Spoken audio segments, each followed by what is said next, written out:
Mohon penjelasan Wahyu 14 ayat 13. Mati seperti apa? Mati COVID-19, ditabrak, atau lain-lain? Oke, kita baca dulu ya pendeta ya. Kita baca Wahyu 14 ayat 13. Ini dia. Dan aku mendengar suara dari sorga berkata, tuliskan berbahagialah orang-orang mati yang mati dalam Tuhan sejak sekarang ini. Sungguh kata Roh, supaya mereka boleh baris terlihat dari jerih lelah mereka, karena segala perbuatan mereka menyertai mereka. Oke, yang ditanyakan arti mati di dalam ayat ini. Silakan. Terima kasih. Ya, terima kasih kepada Saudara Hedi Pelealu yang menanyakan pertanyaan ini. Mati seperti apa?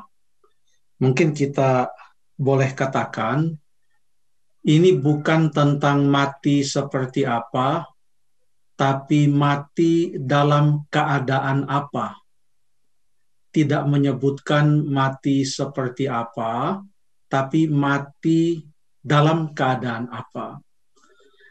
Alkitab berkata dalam ayat ini, berbahagialah orang-orang mati yang mati dalam Tuhan.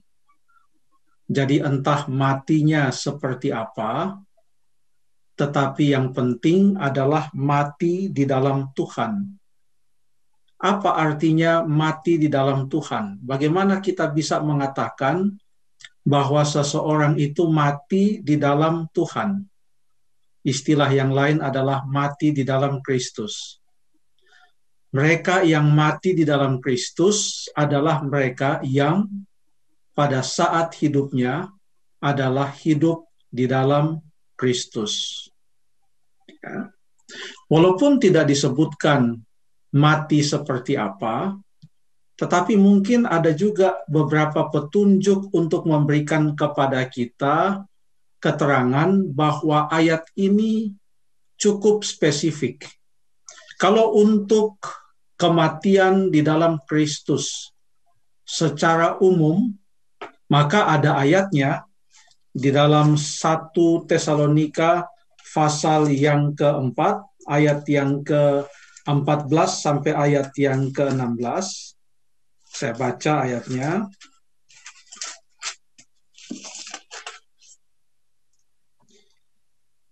Karena jikalau kita percaya bahwa Yesus telah mati dan telah bangkit, maka kita percaya juga bahwa mereka yang telah meninggal dalam Yesus akan dikumpulkan Allah bersama-sama dengan Dia. Dan kami katakan kepadamu dengan firman Tuhan, kita yang hidup, yang masih tinggal sampai kedatangan Tuhan, sekali-kali tidak akan mendahului mereka yang telah meninggal. Sebab pada waktu tanda diberi, yaitu pada waktu penghulu malaikat berseru dan sangkakala Allah berbunyi, maka Tuhan sendiri akan turun dari sorga dan mereka yang mati dalam Kristus akan lebih dahulu bangkit. Jadi ayat ini sudah menyebutkan tentang mereka yang meninggal di dalam Yesus, ya, untuk keseluruhan secara umum.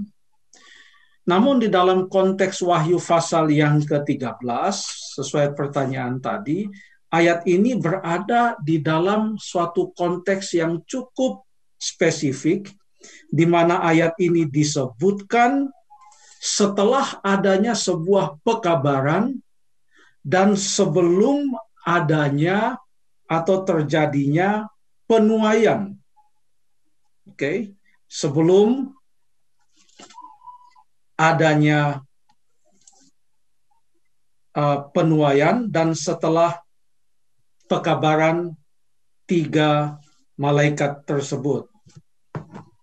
Artinya bahwa ayat ini menyebutkan secara spesifik tentang orang-orang yang berada pada zaman di mana pekabaran 3 malaikat itu dikabarkan, lalu pada saat itu mereka meninggal, tetapi walaupun mereka meninggal, mereka disebut berbahagia, oleh karena perbuatan mereka menyertai mereka, dan itu tidak bisa diubah. Ya. perbuatan mereka menyertai mereka. Lalu kemudian peristiwa yang berikut yang terjadi, tadi itu ayat yang ke-13, maka ayat yang ke-14 sampai ayat yang ke-20 menggambarkan tentang dua penuaian, yaitu peristiwa kedatangan Tuhan Yesus yang kedua kali, di mana orang akan terbagi dua, yang selamat dan yang akan binasa. Kalau ini adalah kematian dalam konteks pekabaran tiga malaikat, mungkin kepada saudara-saudara yang masih belum lazim dengan istilah pekabaran tiga malaikat, sebenarnya istilahnya ada di sini, karena mulai dari ayat yang ke-6 sampai ayat yang ke-12, itu ada tiga malaikat yang memberikan pekabaran, tetapi pekabaran tiga malaikat itu lebih dikenal dengan Injil yang kekal. Wahyu 14 ayat yang ke-6, dan aku melihat seorang malaikat lain terbang di tengah-tengah langit, dan padanya ada Injil yang kekal untuk diberitakan kepada seluruh dunia.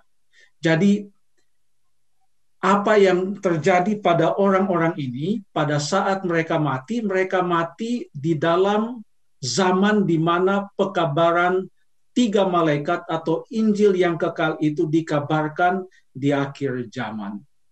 Kira-kira apa yang kemungkinan menyebabkan mereka mati? Oh, tentu ada banyak orang yang meninggal, disebutkan dalam pertanyaan tadi, oleh karena mungkin penyakit atau karena kecelakaan dan lain sebagainya. Tetapi ada satu hal yang spesifik, yaitu yang terdapat di dalam Wahyu pasal yang ke-13, Wahyu pasal yang ke-13, ayat yang ke-15, dan ini masih dalam konteks akhir zaman, bersamaan dengan dikabarkannya pekabaran tiga malaikat atau pekabaran Injil yang kekal itu, dan kepadanya diberikan kuasa untuk memberikan nyawa kepada patung binatang itu, sehingga patung binatang itu berbicara juga dan bertindak begitu rupa, sehingga semua orang yang tidak menyembah patung binatang itu dibunuh. Jadi ini memberikan kepada kita satu keterangan bahwa di zaman akhir ini, menjelang kedatangan Tuhan Yesus yang kedua kali, akan ada satu masa di mana mereka yang hidup setia kepada Tuhan dan mereka ketika dipaksa untuk menyembah yang bukan Tuhan, mereka menyembah patung atau kekuasaan yang menentang Tuhan, ya. Dan kalau mereka memilih tidak mau menyembah kekuasaan yang jahat itu, menyembah binatang itu, maka mereka akan dibunuh. Kalau mereka dibunuh, artinya mereka mati pada saat atau zaman di mana pekabaran tiga malaikat itu dikabarkan.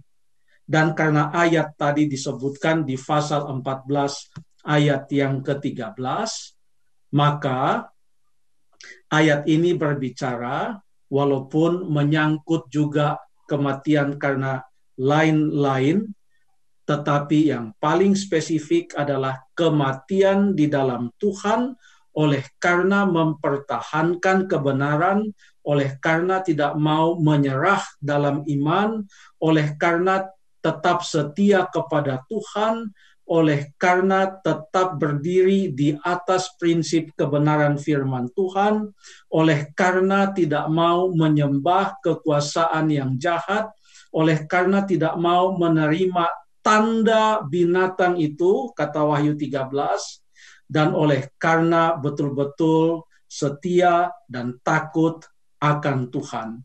Orang-orang itu sekalipun mereka meninggal di akhir zaman ini, tetapi dengan kenyataan bahwa pada ayat yang ke-14, Wahyu 14 ayat 14, sudah menerangkan tentang kedatangan Yesus, artinya tidak lama lagi Yesus datang, mereka akan dibangkitkan, dan mereka akan diangkat dan masuk ke dalam kerajaan sorga.